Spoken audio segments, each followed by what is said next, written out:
What's up, everybody? Welcome back to the Monday Night Wave. This is a special edition episode. If you feel me, it's the predictions for the Clash at the Castle, for WWE's Clash at the Castle. I'm your host, Jay, the producer, the favorite baby, your mother's favorite baby face. Yeah, we're gonna pass it off to the one, the only, my tag partner and partner in crime here. Go ahead, take it away.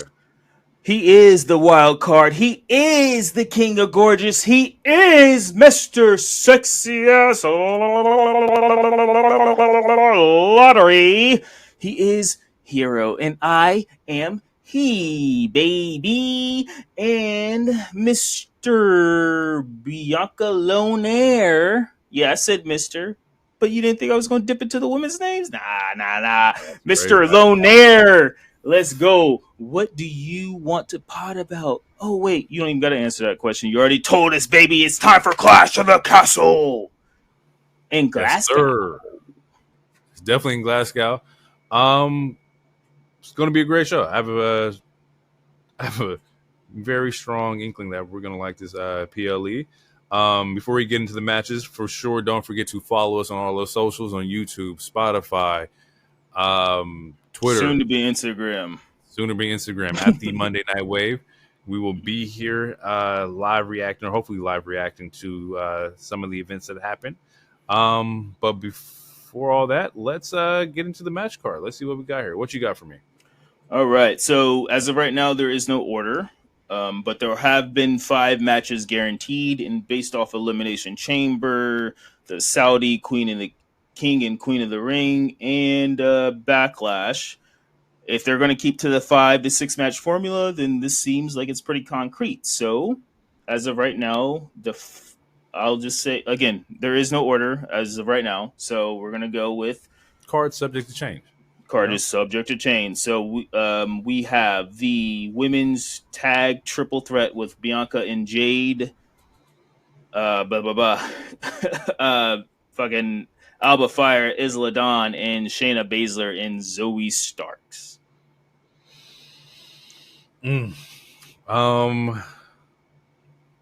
Realistic side of me is like they retain. I think Jade and Bianca retains.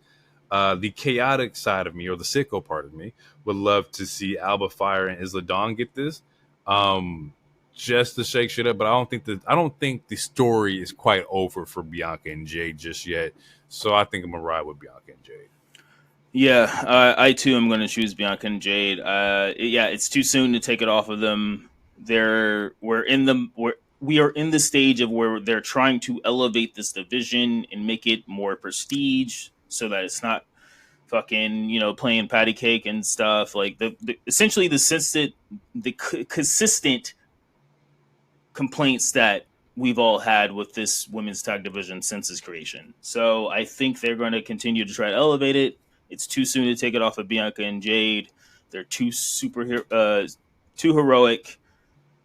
Yeah, and them winning a triple threat just adds 2 notches at once to the fucking resume. So yeah, I think Jade and Bianca retain, but Alba and Isla will definitely get a great showing on this show. I think they're going to show out for sure, especially for the home crowd. Next. Yeah, what's next? Again, no order. We have Sami Zayn versus Chad Gable for the Intercontinental Championship. You went first last time. To me, it is time for Chad to win it, especially if he has resigned. Sammy is destined for the top card. He has to lose his title eventually. Not everyone needs long title reigns. To me, it's time to give it to Chad. That sets up Chad versus Otis at some point, especially if they want to recreate Team Angle with the Creed Bros. That means they're going to have to get the tag at some point. So that means Chad needs a title, and this would be Chad's first single title, and he has deserved it. He has been a star since he's signed with this company, with Alpha Academy, or what was this first Alpha Academy? It was Alpha. whatever the fuck. He's been a star since I've seen him in NXT, and then he's been on the main roster. And American Alpha, I think is what it was. American Yeah, it Alpha. was American Alpha. Yeah, Yeah. he deserves it. Especially if he's resigning. To me, this is like the best like little promotion. Like you did what you did. Like he has been really good for last for sure. I mean, he's been really good his whole career. But if we're talking about like ever since COVID, like he's been good for sure this last 4 years. When Otis came with him, and they revamped. They were the Shush Bros. They had the tag team titles. They were over as fuck. There's that show that when they came to Portland versus him and Randy Orton and Matt Riddle, like they have been over for a while. Chad Gable is extremely fucking reliable. He is great. He is a good heel. He is a good face. He deserves this. I'm choosing Chad Gable. It is time, Sammy, to go to the up card. He will be in Money in the Bank in Toronto. That is my prediction. Mm. I'm gonna go Sammy for two things. One was the obvious, it's just the contract, and we don't know what the hell the status is with Gable. Not anything concrete. So I'm gonna go with Sammy on that end. But also, I think the bigger story that could possibly be told is kind of going back to what we talked about on last week's episode or this week's episode was Jay needs a mid card. I think you can tell a story of Jay Uso versus Sammy at SummerSlam. I think we could get that to pop off there, and maybe you can get Jay to win from Sammy potentially. So hypothetically, if the storylines are progressing farther into like Jey Uso and the Bloodline and stuff like that, I think that Sammy should probably retain. I think there's still unfinished business between that angle of it, especially if we are thinking of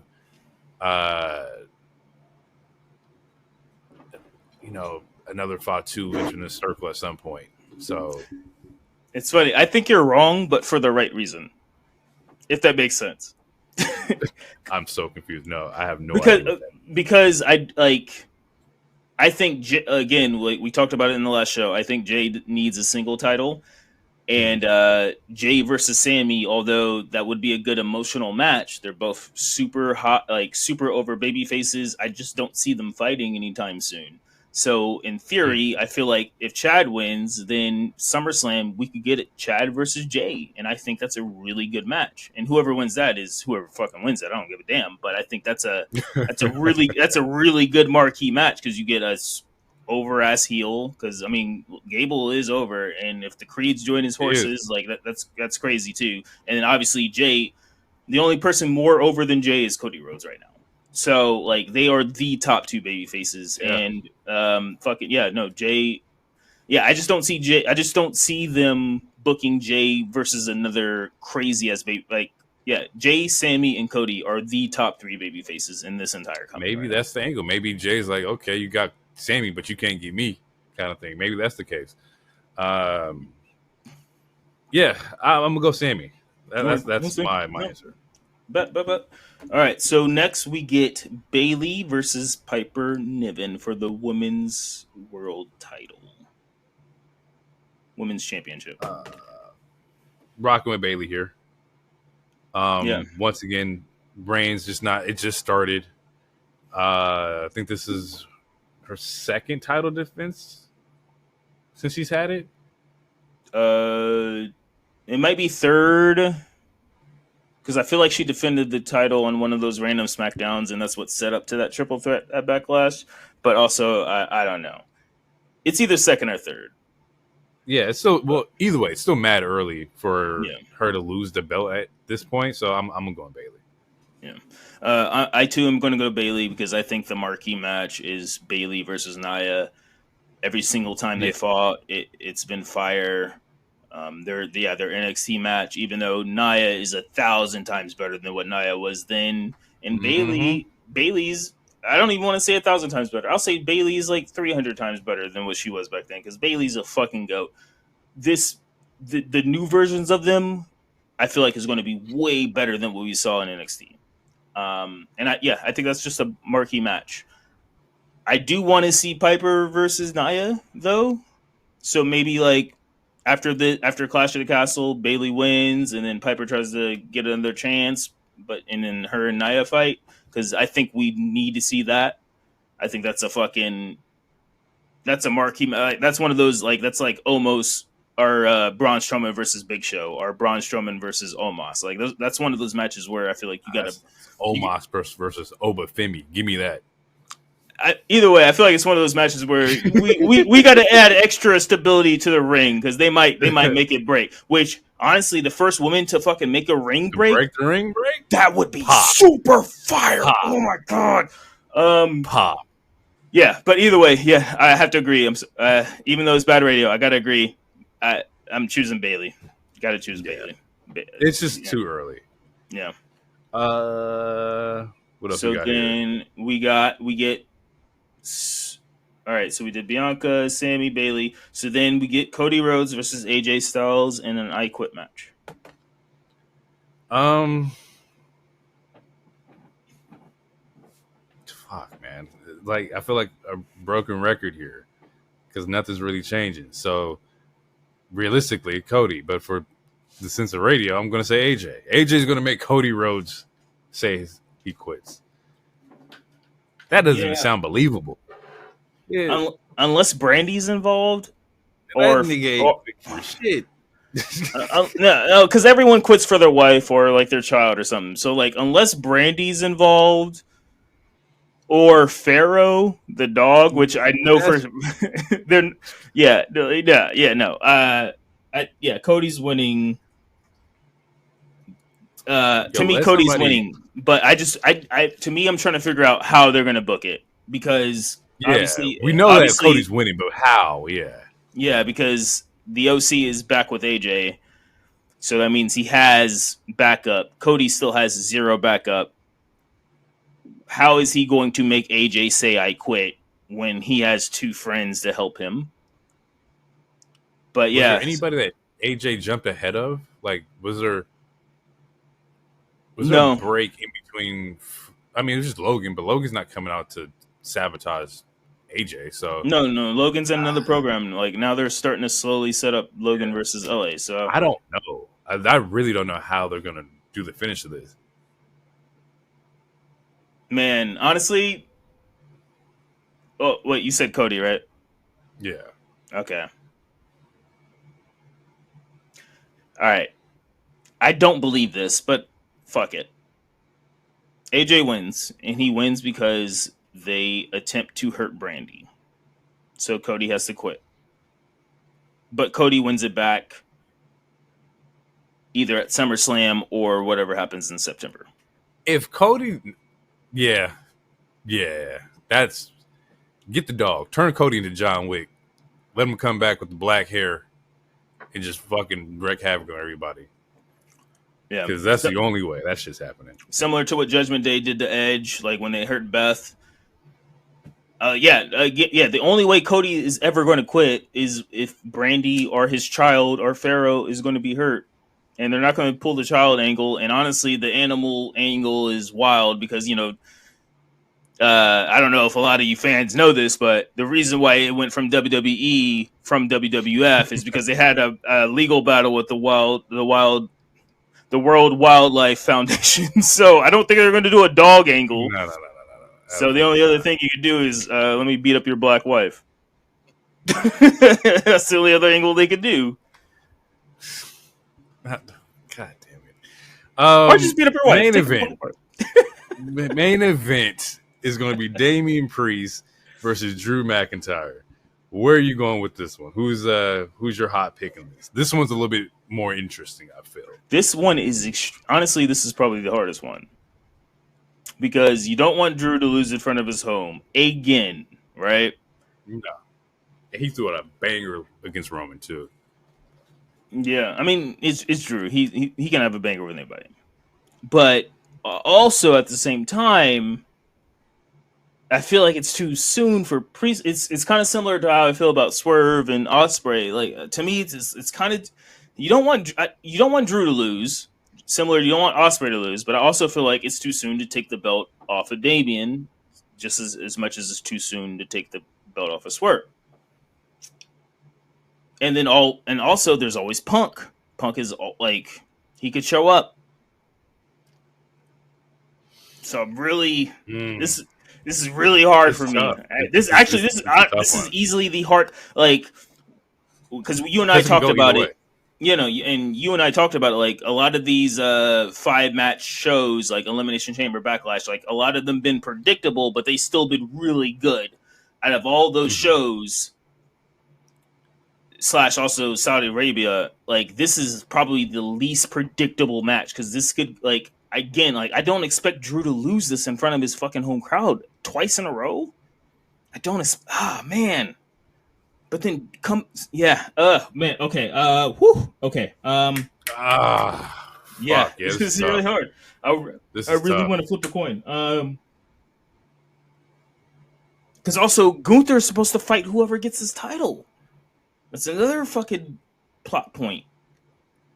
And it's like, do we see Drew and Gunther again? Or do we see Uh, Or do we see Gunther and Priest for the first time, and Gunther goes over Priest? Man, yeah, this is the hard. Honestly, yeah, this is easily the hardest one. Okay, I'm going to choose Drew only because okay. I feel like he's not going to resign. Well, no, because he's a good wrestler. And when I mean a good wrestler, I mean he knows how to play ball. Like sometimes niggas got to lose. Um. Okay, no, I'm gonna go Drew. I'm gonna go Drew. The reason I'm going Drew is because again, I don't expect Drew. I'm sorry, I don't expect. Yeah, I'm going Drew because I don't expect him to lose again in front of his wife and family, etc. And the other caveat is that I have a sleek suspicion Gunther might lose the crown. So I'm going to choose Drew to win this title match. Mm. Um. Damn. I was. I had. I had an idea before you put the ball in my court. Uh. Fuck, bro. For the sake of business wise, and what's going to be a bigger marquee matchup, I'm going to go Drew as well, but with the intentions on it's Drew Punk SummerSlam, right? I think that's a good fucking match you can have at SummerSlam, or maybe before that, because like you said, Gunther gets the match at SummerSlam. He gets the from King of the Ring, He's but I supposed to. still feel like he's supposed to. I still feel like you can squeeze Punk in there too, or do that shit at Yeah. Money in the Bank in Toronto. Like I think you can also get that one off. Um, My gut is telling me Randy but and Gunther are going to have a rematch, which will set up Randy and Cody, but that could also be a pipe dream. that's true. Yeah. Damn, fuck! Don't put that in my head right now. I don't need that. God, because now the past is getting twisted. Um, yeah. But then also there's an unfinished story between Priest and Drew. So you snuck me. You didn't get me like fairly. You didn't give me the fair one. So like now, it's literally me and you 1-on-1 for this belt, and I don't think you can beat me 1-on-1. And I don't see him, like you said, I don't see him lose in front of his home crowd. That would be brutal, bro. You would at that point you would have to have like Scotland go up on CM Punk. Like he would have to be criminal enemy number one for sure if Punk come out and like sabotage this win for Drew. Um, but then on the flip side, you could also give me something new, and it could be Priest versus Gunther at SummerSlam. It could be Priest against somebody else, and I'm okay with new shit too. Um, so I guess I'm neutral. I don't care either way, Yeah. but I feel like story wise, they're both gonna be interesting. They have so many different like webs that can be spun from Yeah. either one of these guys winning. So This is easily for the the sake of most radio, interesting match based on like absolutely for the the compli Yeah. and it's gonna be a good match. We're talking about outcomes. We're Yeah. This is like the match in general should be a good match.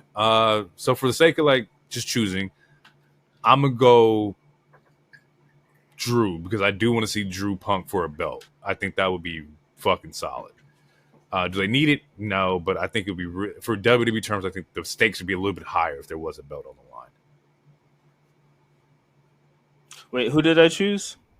You chose Drew. All right, I'm switching. I'm gonna choose Priest based on what All you right. just based on the last thing you just said.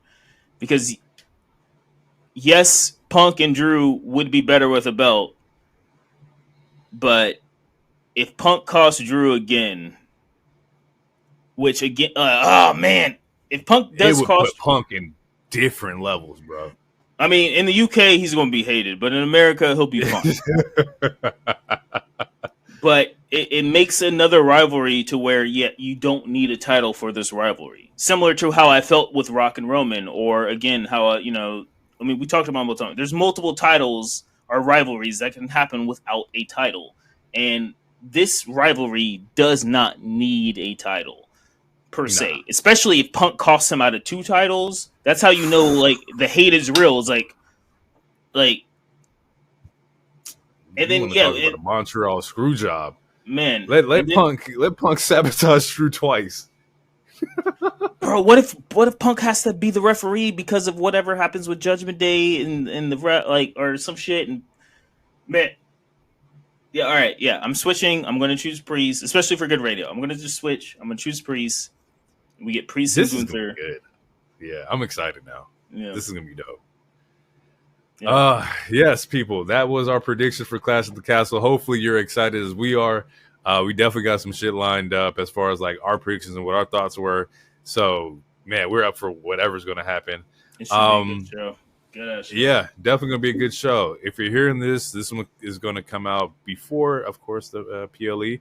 So the next episode will be our review of said PLE. So be prepared for that and be ready for that. And then after that episode, we'll get back into regularly scheduled programming. Mm-hmm. But yeah, hope you guys enjoyed. It's been great to talk wrestling with you guys.